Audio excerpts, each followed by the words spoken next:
Welcome to EconTalk, part of the Library of Economics and Liberty. I'm your host, Russ Roberts of Stanford University's Hoover Institution. Our website is econtalk.org, where you can subscribe, comment on this podcast, and find links and other information related to today's conversation. You'll also find our archives where you can listen to every episode we've ever done going back to 2006. Our email address is mail@econtalk.org. We'd love to hear from you.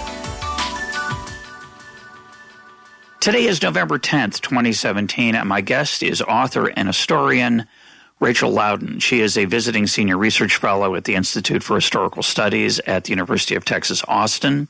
Her first appearance on EconTalk was in August of 2015 when we talked about her book, Cuisine and Empire.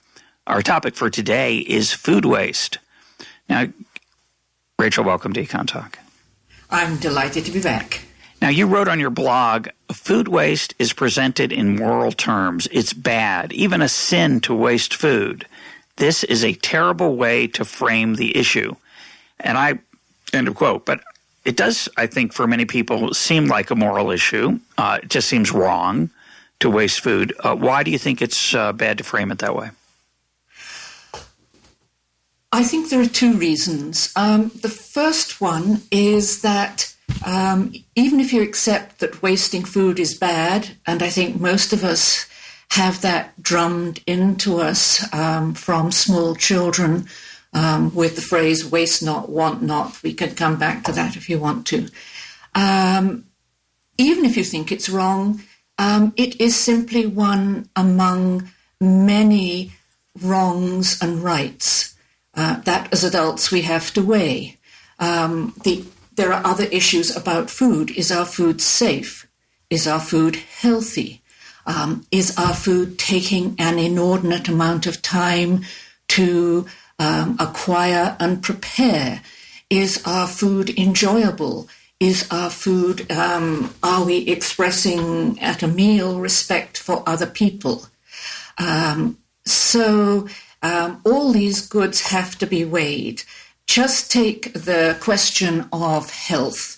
I like to prepare orange juice for my husband because for various reasons he has problems eating oranges peeled but the segments whole.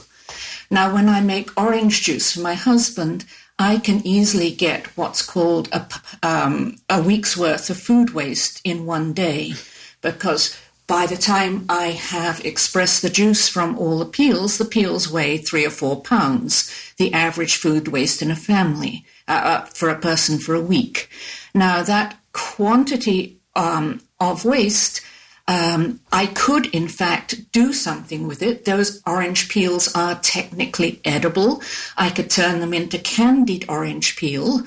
But the heart quails at the thought of eating 3 pounds of candied orange peel a week, so they get thrown away. So there you've got two values that are potentially in conflict, healthy food for my husband and food waste. And all the time when we're talking about waste, we're talking about weighing the problems of waste against other potential problems or harms or bads in the world.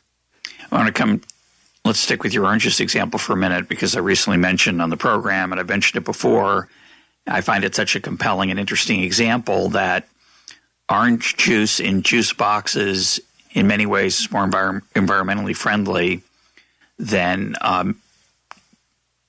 what you do, which is to make your own orange juice. Right. And most people would say, well, no, it's much better to make it yourself, because they don't have all the packaging of the juice box container. You just take the orange and you can pour it into a glass after you've squeezed it, and then you can rewash the glass, whereas the container has to be recycled or it takes up landfill. But of course, as I've mentioned before, transporting oranges in the form of juice boxes, which are square, rectangular, is much better than you need many fewer trucks than transporting it via oranges because of the space between the oranges when they're stacked in the boxes in their raw form. But the other part, which I think I mentioned a long time ago, but not so much recently, is that when you're Coca-Cola or whoever owns Tropicana, I think one of them owns Minute Maid. I can't remember. Coca-Cola owns either Minute Maid or Tropicana. I can't remember which one. But when you're processing the amount of oranges and that Tropicana or a Minute Maid is doing, you don't throw out those orange peels. You grind them up and turn them into animal feed. So they don't get wasted at all. So you are actually doing something that's relatively environmentally unfriendly, not only because you're throwing away those peels, but because you are buying oranges rather than juice boxes, which is crazy. But that's, I think, the reality. Now, you could compost. Do you compost? I don't think in general we make enough food waste to compost. In fact, the orange juice example comes from Mexico, where orange juice in cartons was not as common as here. So here I have gone over to cartons, but I think it's an example of the kind of costs you have to weigh off. Composting is another one. When I was a child on a farm, all the food went out into, actually it was the dung spreader rather than the composter, but it all went back out onto the farm. In a suburban neighborhood, unless you know what you're doing, your compost heap is either ineffective or it is a neighborhood nuisance, because you obviously can't just put all your household waste into the compost, and fats and oils in particular, which are one of the biggest sources of household waste, food waste, don't do well in compost. So again, it's a question of weighing the options. As listeners know, I summer in Palo Alto in California. And in Palo Alto, the garbage can they give you is about the size of a shoebox. Now, it's a little bigger than that. That's an exaggeration, but it's not a lot bigger. It's shockingly small, and it's deceptively small. It's deceptively large. I don't know what the right English usage is there, but it's very short. That's not deceptive. But when you open it, you realize a lot of it is filled with the side walls of the can. There's very little room to squeeze in more than one or two plastic garbage bags each week. And they do that to encourage you to recycle. So they give you a larger than that recycling bin, which we happily fill up with the cardboard boxes and other things that we acquire over the course of the week. Mm-hmm. But then there's a compost thingy, and it's vile. It's a little green plastic box that you're supposed to dump your stuff in, and they don't. If I remember this correctly, and other Palo Altoans listening can remind me, I'm only there a little over a month a year, but you're allowed to and even encouraged to just dump your stuff in there, not in any plastic container. So in the summer, we take a paper bag, we fill it full of peels and other stuff, plate scrapings, and then you dump that bag, you empty it into this plastic container that you keep outside, or you can keep it in your house. But there's got to be some side effects of having that raw food sitting outside or in your kitchen for pests, varmints, love that word, varmints, animals, etc. I guess that's a really high form of recycling, is to let raccoons and others, rats and others get at your food. But it just doesn't strike me as it's not very pleasant. I'll just say that. Well, Austin is just trying to go over to composting as one of its streams of recycling. And they issued bins to everybody, and they discovered, if I'm correct, and again, Austinites should correct me on this one, two things. First, they'd overestimated quite considerably the amount of compostable household waste that households were going to put out. And second, that people simply wouldn't put it out unless they had plastic bags to put in the bin. So now, and I'm not sure who pays for this, but it's a cost, they are offering compostable plastic bags to put your compost out in your bin. There you go. So this is going to sound bad. I often offend listeners when I say this, so I'm going to try to say it in as pleasant a way as I can. When people say that food waste is bad, there's a religious aspect to it. So a lot of people don't like to be called religious who don't go to church or synagogue or mosque, so they find it, I guess, off-putting or cruel or inappropriate. But let me say what I mean by that. What I mean by that is the same way I, as a religious Jew, I don't eat pork. It doesn't matter how good it smells. It doesn't matter how tastily it's prepared, and it doesn't matter how cheap it is. There's no trade-off for me. I don't say, well, this time it's such a great smell and it's the bacon is so appealing, I'll have it because it's really going to be delicious, which is the way we treat other things, like the almond joys that accumulated after Halloween this year. You know, I don't want to eat them, but every once in a while, for the thrill of it, I have one. But pork is different. It's in economics, I think the right word is lexicographical. It's either on or off. I don't, there's no price effect. I just don't, it's not my preference function, be another way to say it. So I think for some people, waste is that same way. It's bad. As you said, a lot of people just frame it as a moral issue. And these trade-offs that you're suggesting should be there for safety or other things, people don't like the idea of that. They just don't want to have any food waste because it's wrong. Do you think that's an accurate summary of the way some people feel about it? I'm sure it is. And I'm curious about why it should be regarded this way. It's clearly not new. If you go back, and I'm sure you can go back further than this, right back to traditional religions, which tend to have taboos on waste. But just to keep it within kind of nearly living memory, if you go back to World War I, there was an enormous campaign against food waste that was conducted in just these terms, that it was a moral absolute. And then I'm interested in what underpins what that kind of moral talk. And now, of course, the environment creeps into it. But traditionally, it was that somehow if you waste food, someone else is suffering because that food could feed somebody else. In World War I and World War II, it might be the troops. In World War I, it could be sent to feed the starving Belgians. After World War II, it could be sent to feed the starving Africans. And now the argument, or one of the arguments against food waste, is it can be sent to feed the food insecure in the United States. Now, whether it can, in many cases, obviously it can't. I mean, children figured that out about on the first day. The claim about the Africans very early on. But I think there is that lurking feeling that somehow if I throw food away, somebody else is hurting because of that.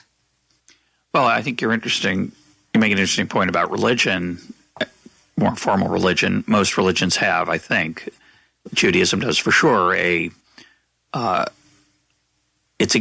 not allowed to waste because it's divine. The world is a gift from God, and if you're wasting it, then you've not appreciated the gift. So that's the sort of motivation for the non-religious. This point about the starving issue is, I think the idea would be it's invoking that kind of moral sanction. It's saying the real goal isn't to get people to eat their Brussels sprouts. The real goal, it's a terrible example to use given that you're talking about the Belgians, but the real goal is to get people to make less to start with, I think, is the idea, and thereby reduce waste and thereby free up supply for people elsewhere. And you're right, I think that's not a bad idea, that we shouldn't overeat. It's in our natural incentive not to overeat. We often struggle with it because we like food and it's relatively inexpensive today relative to the past. But I think the idea is in wartime, when there's, quote, not enough to go around. I say quote because there's never enough to go around with most things, but especially in wartime when the constraints on production of food are very large and binding, then you often will want to encourage people to make less than they otherwise would, and thereby free up supply for other people. And that's not a bad idea. But you're right. The argument that children are starving in Africa, and when the kid sees that if you don't comply with the finish your plate, the food gets scraped into the garbage, I think the kid catches on pretty quickly. It's not a very good argument. Of course, it's sometimes used to make them feel just guilty. They're starving children. How dare you not eat? So I guess there's something to that. But no, I mean, I think one of the problems is the word waste, because the very word carries a huge emotive punch.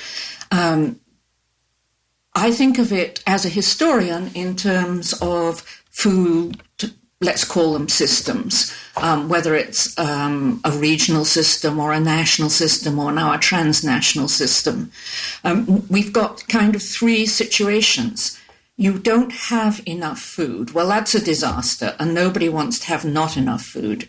Or you have just enough food, which is actually both incredibly difficult to achieve and very, very tricky, because you never know when there is going to be some fungal disease, climatic disaster, warfare, or you have a surplus in the system.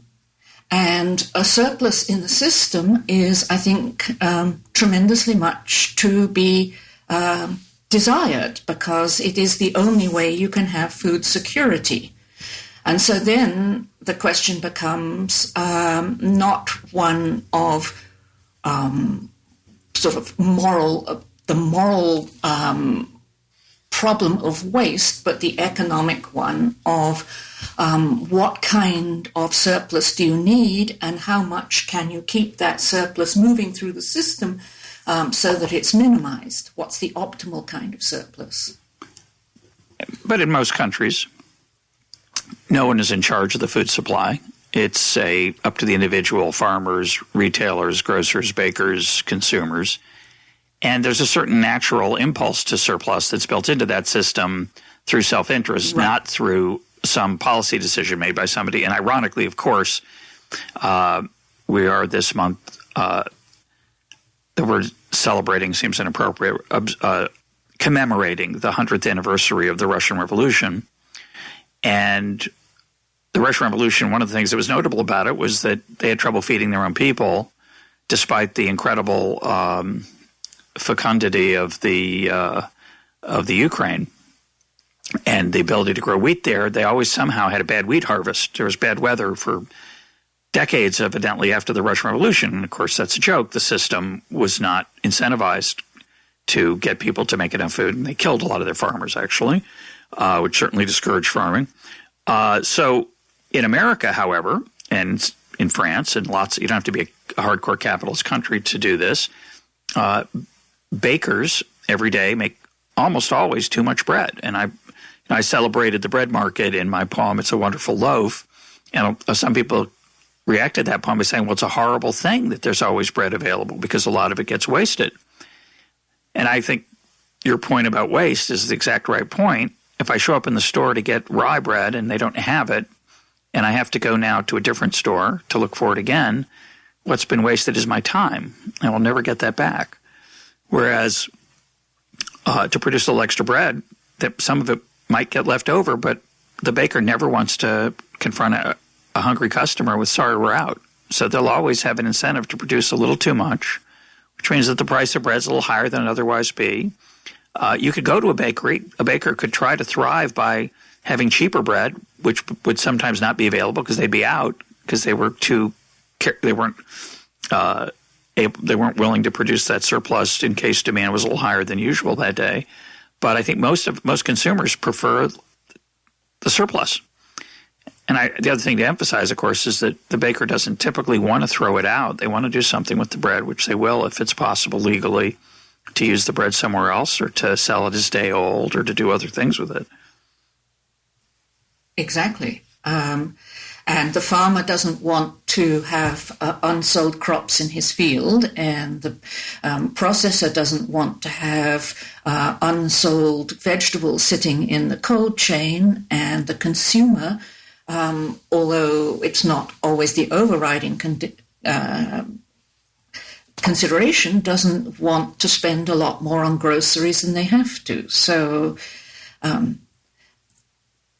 they all want to do something if they end up, as they inevitably do, having extra. They need to have extra, and then they would prefer to do something with it if they can, if it doesn't cost too much.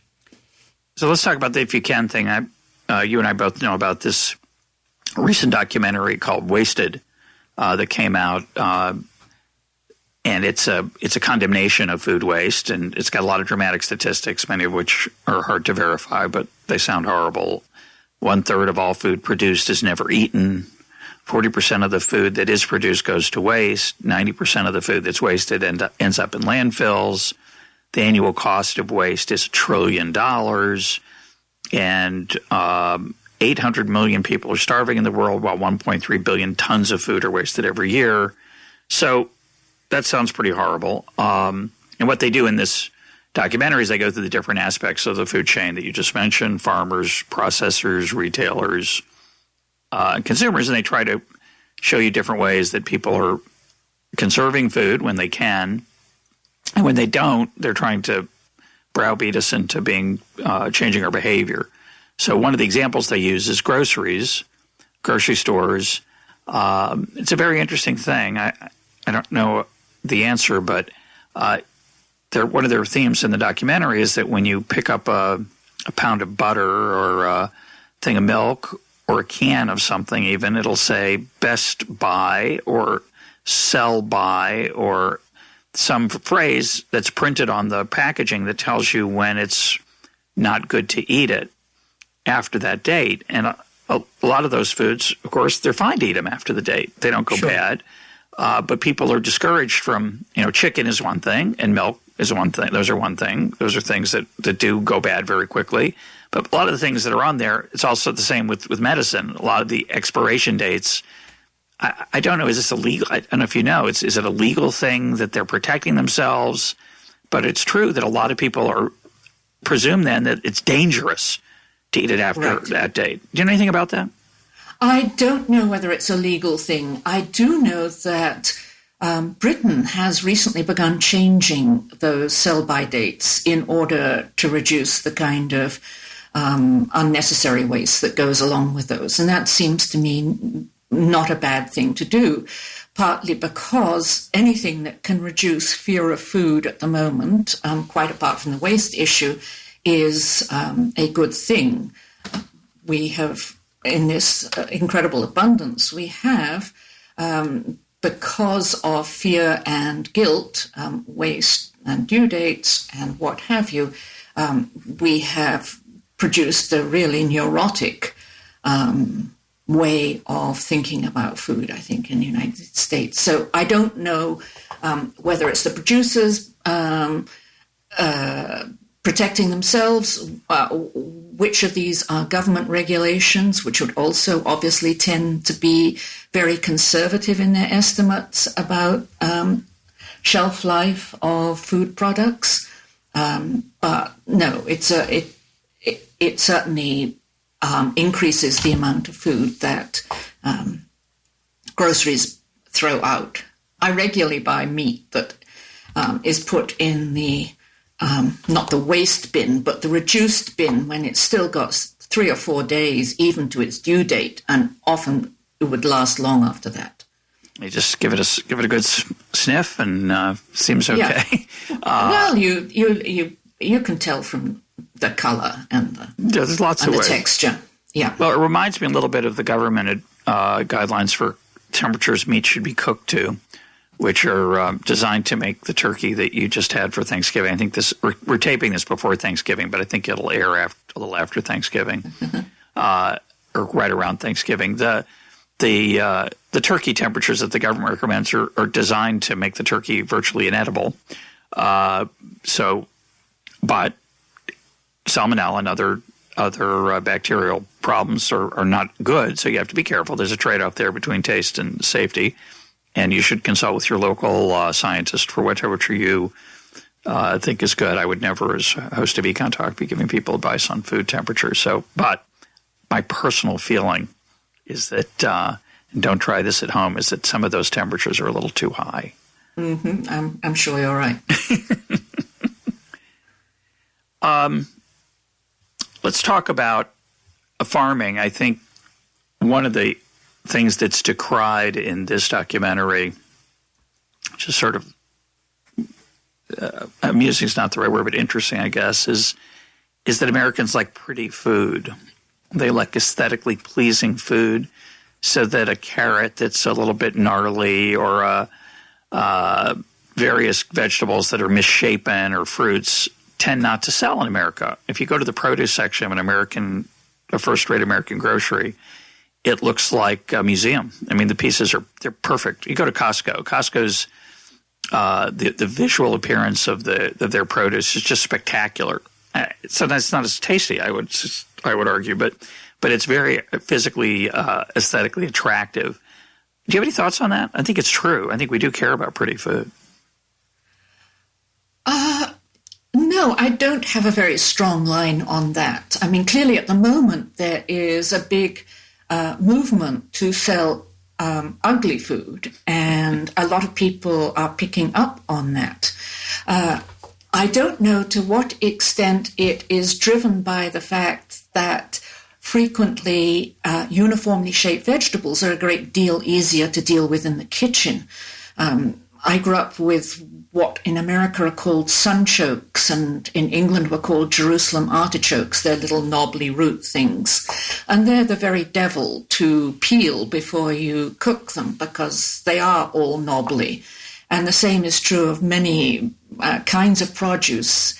It's easier to deal with apples if they don't have wormholes and bumps on them. So I don't know where the line between aesthetics and ease of processing, either in the big processors or in the home, lies exactly. But it's not an issue I've followed. Yeah, the claim is that a lot of food gets wasted because people don't want to buy it because it looks funny, or it's aesthetically unpleasing for other reasons. We had Alex Guarnaschelli on here talking about her restaurant Butter in New York City, and how she tries to use her vegetables and her animals from nose to tail is the restaurant term. Meaning you try to use everything. Some people don't like the idea of tongue or brains or lung or whatever. Those get made, I presume, into soups in most places. But some people like exotic things, and they'll try them. But they do not like to buy funny-looking things in the grocery in general. And so there is a challenge. But I assume farmers don't throw it away if it looks funny. Nobody throws anything away that can be sold. No, I'm sure they don't. In general. I mean, obviously, if the costs of selling it are too high. But I think one of the implications of this kind of movement is that we've got a profligate culture, a throwaway lifestyle.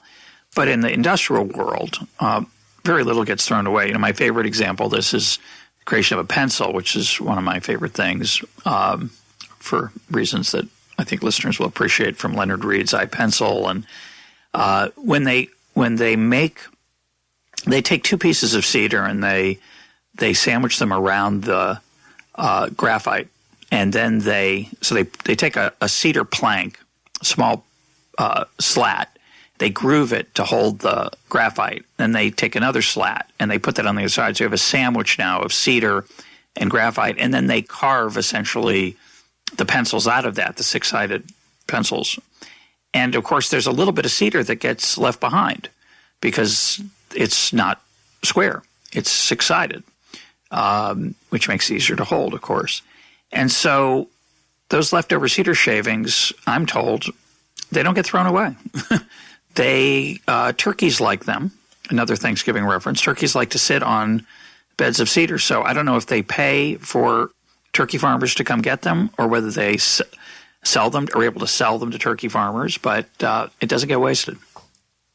No, well, I think one of the ironies of the current debate about waste is the whole fresh food issue, because we consumers have been urged on in the last 10 or 15 years to eat more fresh, natural food and less canned and frozen food. Now, going back to the carrots, if you're going to can your carrots as slices, or I don't think you freeze carrots, but if you're going to process them into soups, it doesn't matter what shape they are. And they last very nicely as canned beef vegetable soup, for example. Now, if you go to fresh natural food, what you're doing is pushing along to the consumer is buying some of the most difficult food to use up in time before it goes bad. And so the consumer has to learn a whole bunch of new skills if they take very seriously the idea that they should load up at the farmer's market and only have fresh natural fruits and vegetables. Well, the thing that I've learned a number of things from you, Rachel, but one of them, which I think about often, is that converting edible things, converting food, in processing food and making it chewable and digestible is a lot of work. And it's in many ways the work of human civilization over the last 5,000 years is to do that, is to make things that are remarkably unpleasant to eat, like a stalk of wheat, and transform them into a loaf of bread. And all those things take know-how and knowledge and a lot of labor and sometimes really good teeth. And so, this is just another example of that point. Yes. Yes, it is. And I really like that. Of course, that war against processed food is again a little bit of a war against the wise use of one's time, which is in many ways, yes, I think, more important. Absolutely. Yeah. The point you made the other day that I think on your blog, or maybe it was on Twitter, is that there's a lot of skills involved there for most people that they just don't have. Like peeling that Jerusalem artichoke, getting that Jerusalem artichoke ready for eating is that's an art. It's going to take some practice. Right.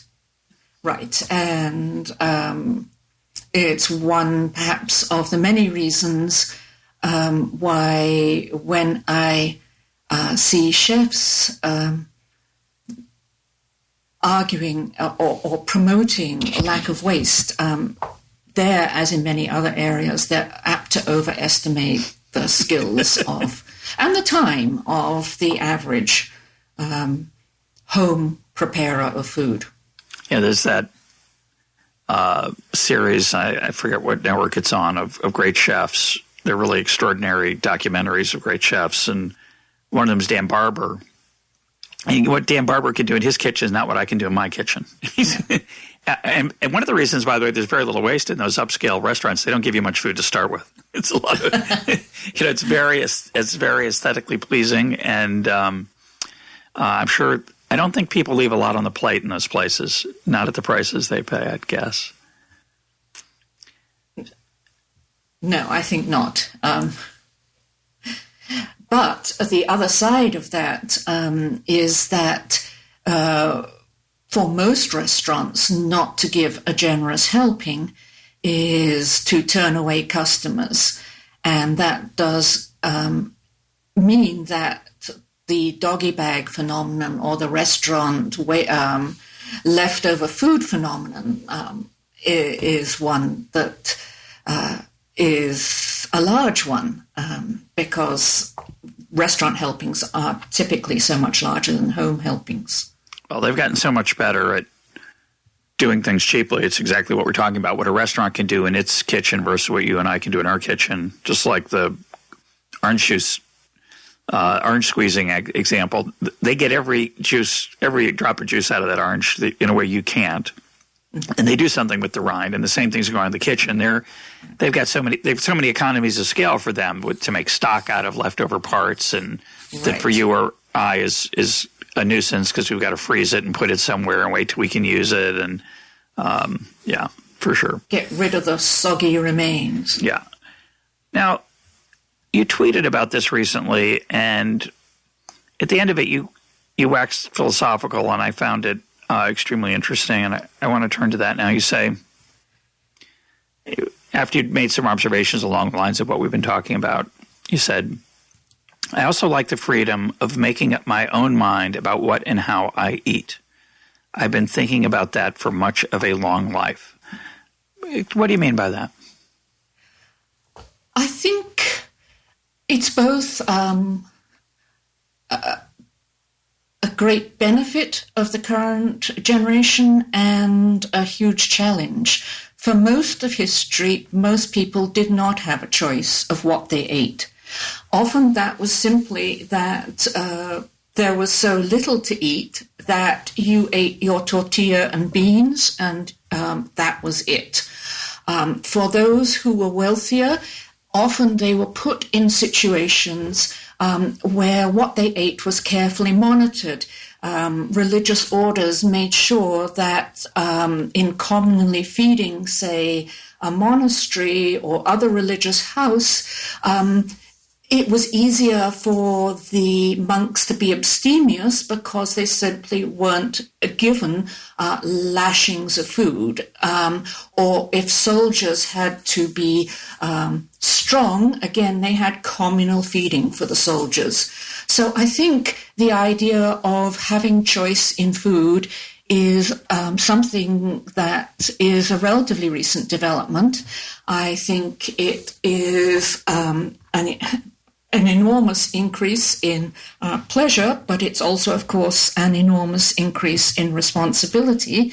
And I don't think we've worked out quite how to do it yet. I would not want to go back to the situation of very little choice in food. I mean, I grew up and in the British school I went to, you had to eat everything on the plate. There was no choice. It was delivered to you, and that was it. It was seen as, I think, a training in how to cope when you went into the colonial world, perhaps. But now I like the fact that I can decide what I eat. I think being a citizen, the more freedoms you can have, the better. It's a change from subject to citizen. And I appreciate it, but it is causing lots of problems, I think. Which is causing lots of problems, that freedom? I thought, abundance, it's wonderful. Everybody can have a choice. But, and I think it is a good thing. I wouldn't want to go back to no choice, not for one moment. I think it is for an adult to be able to decide what and when you put in your mouth is something that is very valuable. But unfortunately, it's a decision that has to be made 3 times a day or twice a day, 7 days a week. And I think it's led for many people to a lot of anxiety. I think that will get worked out. We're the first generation second generation really, that's had this choice of being able to eat what we want to. And it's a learning curve for people to have that choice.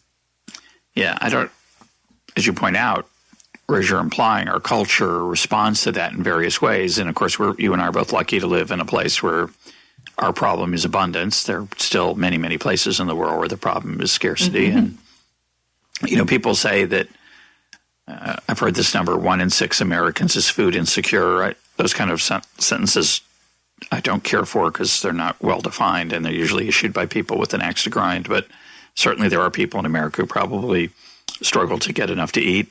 But most Americans don't. Most people in the so-called developed world don't. And many people in the so-called developing world do have a very difficult time. So it's a strange time, actually, right? We have about 1 billion people who struggle near subsistence in the 7 billion person world, and we have 1 billion or so people in the developed world where they're struggling with obesity and this issue of environmental consequences, perhaps, or at least the psychological challenge of dealing with uneaten food. And it's a strange time. As you say, it's a new thing. It will, quote, get worked out. I don't know how it will be worked out, though. I think it's really interesting to think about it. You observe also in that same stream on Twitter, you say, through too much of history, states, religions, and others have determined what can and can't be eaten. In the past 30 years, one food scare / imperative after another, eat organic, local, natural, have been proposed, and waste is the latest. So it does seem that there's faddishness is a little cruel as a way to describe it, but there is a certain alarm that's been set off in series about these different issues. I don't think it's faddishness. I think it's, at least I don't think I would call it that. I think there really are people who genuinely believe that our food system, to use the phrase that gets used all the time, is broken. And that this is a symptom of wider problems of capitalism, of big agriculture, of big food processing, of fast food, global chains like McDonald's, retailers like Walmart. And I think that these successive scares of fast food is bad for you, and non-organic food is bad for you, and you must eat local, are in fact, by and large, well-intentioned. I wouldn't agree with them because I don't think our food system is broken, but I think they are less fads than a way of trying to articulate and make clear to Americans a vision of a world where food and indeed society could be arranged differently. It's very well said. I have to think about the Russian family that came to America that we were connected to through the Jewish community in St. Louis, Missouri, and to help them become acculturated to American society. They didn't speak any English, and we didn't speak any Russian, and we had about 7 words of Yiddish that we had in common. And so it was a very interesting experience. And one of the first things we did is we took them to I probably told the story, but I took them to and I wrote about it in one of my books, I took them to a grocery store. And when they saw the produce section, they didn't think the American food system was broken. Let me tell you. No. They just wanted to hang out there, literally, and admire it. They were so, it's a cliche almost, but they were overwhelmed by it. They were giddy. They just couldn't imagine it, and they were just blown away by it. And so, I think there are many things about the system that are broken. We subsidize corn and other agricultural products for political reasons that I think are awful and terrible. But I do think that in those movements you're referring to, there's also a dissatisfaction, not just with the policies that have created that food system or just distorted it, I would say, but also with the choices that people make that people just don't like. They don't like that other people are eating fast food. They don't like that other people are not buying local, that they're importing food. They don't like the choices that people make. And I think that's where it gets interesting. Yes. And I mean, sort of riffing off that, I wouldn't say following it exactly. Again, the whole discussion is full of ironies because one of the concerns, as you say, with abundance is obesity. There's a lot of worry about people being obese. And yet, at the same time, we are worried about people wasting food. There is something to be said for not finishing the food on your plate if you are overweight because you have health issues and other issues. And so, again, the value systems that underlie this are much more complex and tricky to negotiate than simple imperatives of don't waste or eat local or what have you. And in every case, they turn out to be much more complex. Yeah. In my household, well, at my plate, I'll just say it that way, self-control is always an issue. And I wish I left more on my plate as a form of character development. Very hard for me not to finish my food. It could be I've been condemned to that habit by my mother, or their genetic shortcomings. I don't know. But wasting food is not a big problem in the Roberts household, for better or for worse. right? I think for many of us, yeah. Yeah. I guess that, it's interesting. Actually, my weight right now is in a slightly better place than it was 6 months ago. I've reduced my carb consumption, which listeners know is something we've talked about here. I think it does help. I think the low carb diet, the challenge of it is keeping on it, and that's something that I struggle with. But I think one of the biggest reasons I'm successful at keeping my weight down is that my wife and I make less food for dinner than we used to. There are no seconds and thirds. It's basically a nice plate of food, which is fine. That you don't get any happier after the second. The great irony is that after the second plate of food, you're no happier than you were when you finished the first. You were full after the first in some fundamental sense, but you had a longing, and that second plate of food doesn't really satisfy the longing either, but you wanted it anyway. Well, maybe you're a little moral tale in and of yourself of how people come to terms with the problems of abundance. Your mother was like my mother, saying, finish everything on your plate, and now you are changing what's on the plate. Yeah, that's right. And I think that's the reason I think some people don't go to those restaurants that are essential, that are close to all you can eat, right? Because they know they can't restrain themselves, so they tie themselves to the mast and don't go in to start with. Yes. So the other thing I wanted to mention, and it's a fascinating article, I'll put a link up to it. It's by Mary Eberstadt. And she's, again, you might have a different perspective on it than I do, but I find it, and I'm not sure she's right, but it's provocative. And her view is that food is the new source of our taboos. It used to be sexual taboos that people had. Now there are very few of those. A lot more things are tolerated than were before. But we seem to have transferred a lot of our taboo-ness to food, whether it's meat eating, whether it's fats, trans fats. Smoking is a variation on it, of course. It's not literally food, but it's about what we put in our mouth. Mm-hmm. So we have all these, I think people, fad's not the right word, but people are judgmental about the choices that others make. They're judgmental about their own choices in a way that wasn't the case 50 years ago, 30 years ago, even 20 years ago. What do you think? And it's not the case in other countries either. I mean, we lived 15 years in Mexico, and it was a real shock coming back and seeing the moralization of food in this country, where every bite you take, I mean, food is always moralized, of course. I mean, it has been since the beginning of time, but the extent to which that's happened in the United States is quite extraordinary. And again, I don't think it's just accidental. I think there is a sense that if you can persuade the consumer that choices are moral issues,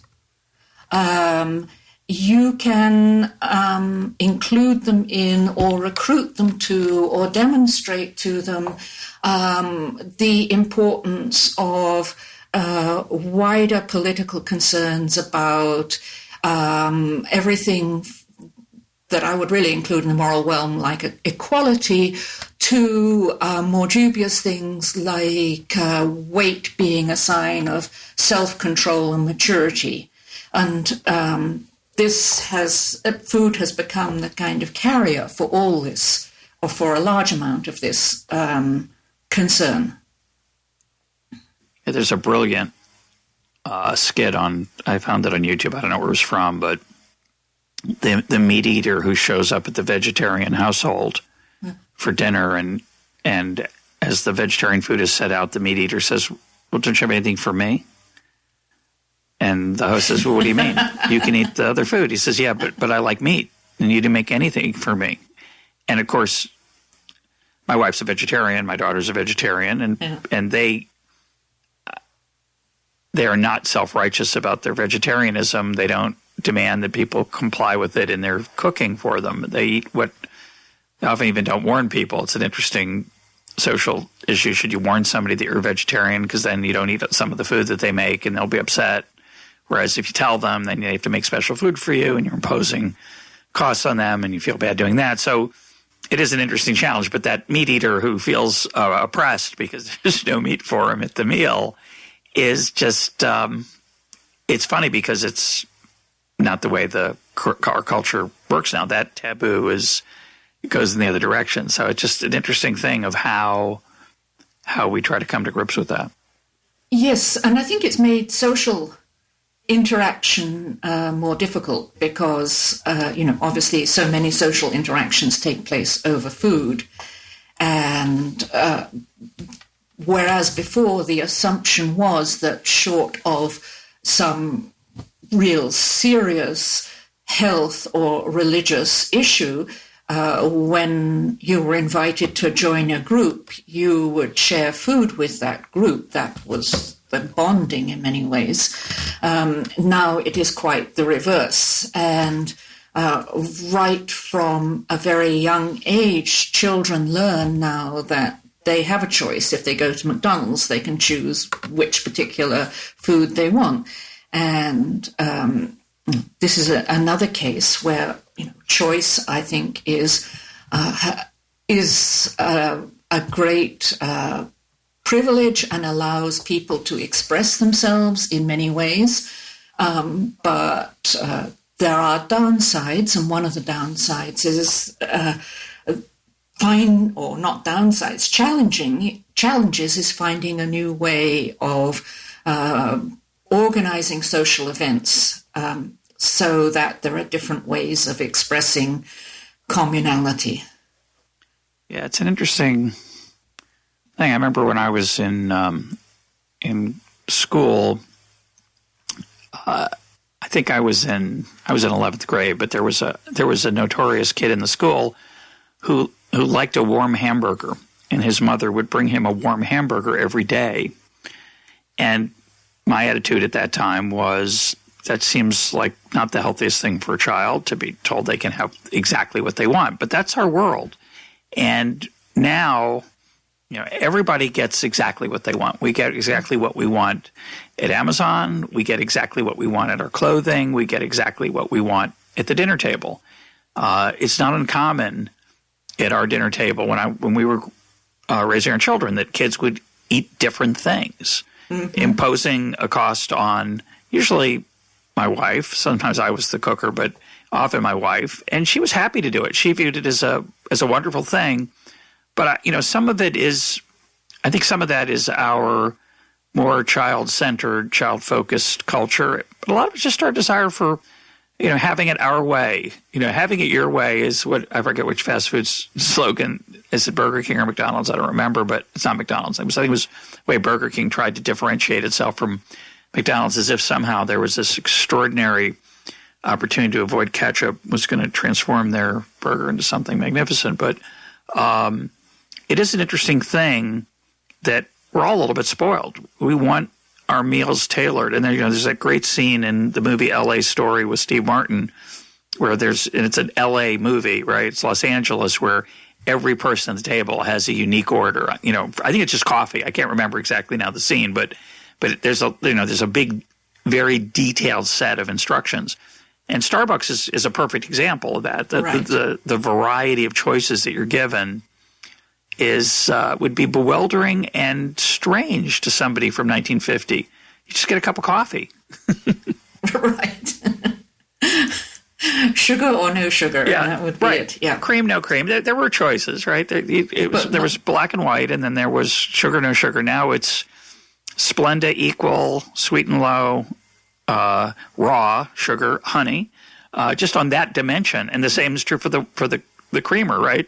You don't just say, I want milk in it. You got half and half, whole, low fat, skim, soy, right? It's an amazing. So some of it's just the incredible wealth and luxury of choice that we have, and some of it's is a form of self-expression, as you're suggesting, a form of even of identity. Yes, I think so. Any thoughts on where that might be headed? The cultural side of food. You suggested that we'll, quote, work it out. Do you have any thoughts on that, where we might be going? coherent thoughts, I'm not sure. I think people have somehow to get happier with and routinize their food choices. I think too much time and energy is going into them at the moment. People are coming to believe that if they subscribe to the paleo diet or the keto diet or some other diet, they can not only express themselves but probably prolong their lives in ways that I very much doubt they'll be able to. In many ways, it's obsessive. And makes people, I think, very unhappy because these standards that are held out for people, whether they are extreme diets or whether it is brilliantly delicious food day after day, are so high that people have a constant sense of failure, I think, where food is concerned, or many people do, that they can never achieve the food pyramid plus truly delicious food plus a keto diet or whatever the combination has to be. And I can't imagine that people will be able to keep up this degree of attention to food for the indefinite future. I think there will have to be some kind of shaking down where people say, okay, yes, we've got lots of food. Yes, we want it to be delicious. Yes, we want it to be healthy. And, here we do it in this kind of routinized way most of the time. So I think I see this as a transition period, just because of the practicalities of, the pressure of feeding 3 times a day. It's hard to do well. What that routine will be, whether it will be that people essentially begin eating even more of their food away from home, at least in cities, whether it will be some kind of home delivery that takes the weight off the food preparer in the house, I have no idea. But I think something will have to shake out.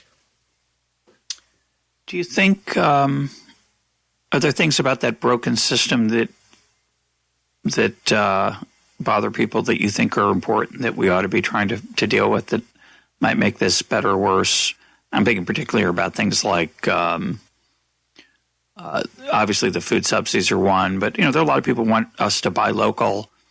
We have my wife belongs to a food co-op, a produce co-op that she gets a lot of satisfaction from. It's expensive. You don't get many choices.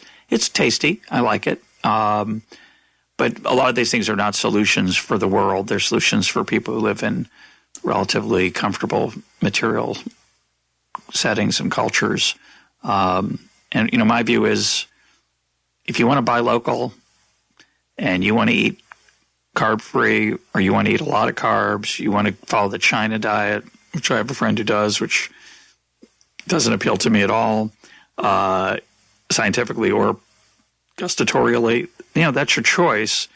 As long as you don't impose it on me, I'm okay with it. But it does lead to a world where there's lots of choices. And any thoughts on if there's policy things that you're worried about or that you think we ought to be doing that would make this easier or better? I'm not sure who we is here. Do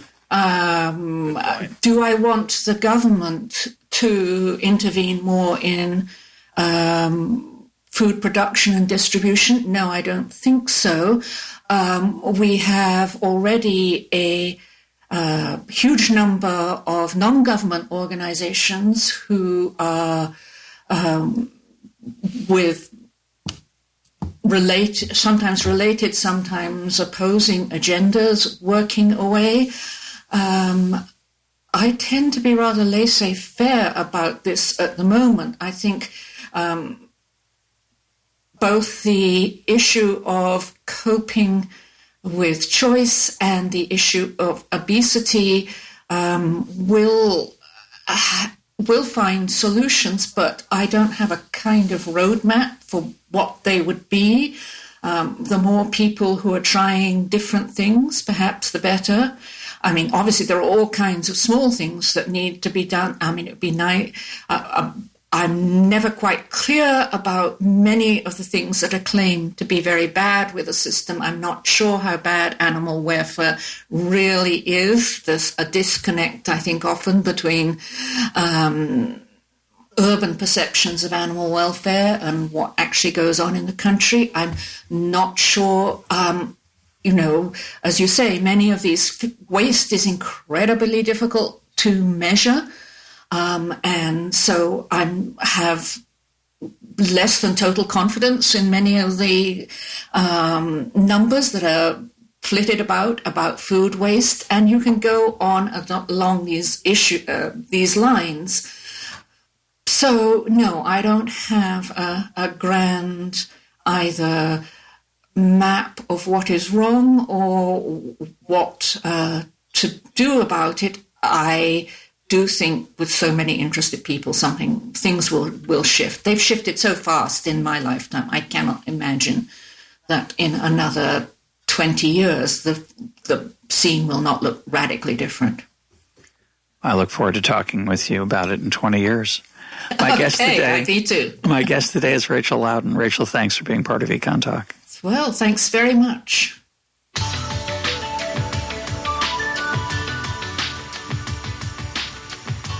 This is EconTalk, part of the Library of Economics and Liberty. For more EconTalk, go to econtalk.org, where you can also comment on today's podcast and find links and readings related to today's conversation. The sound engineer for EconTalk is Rich Goyette. I'm your host, Russ Roberts. Thanks for listening. Talk to you on Monday.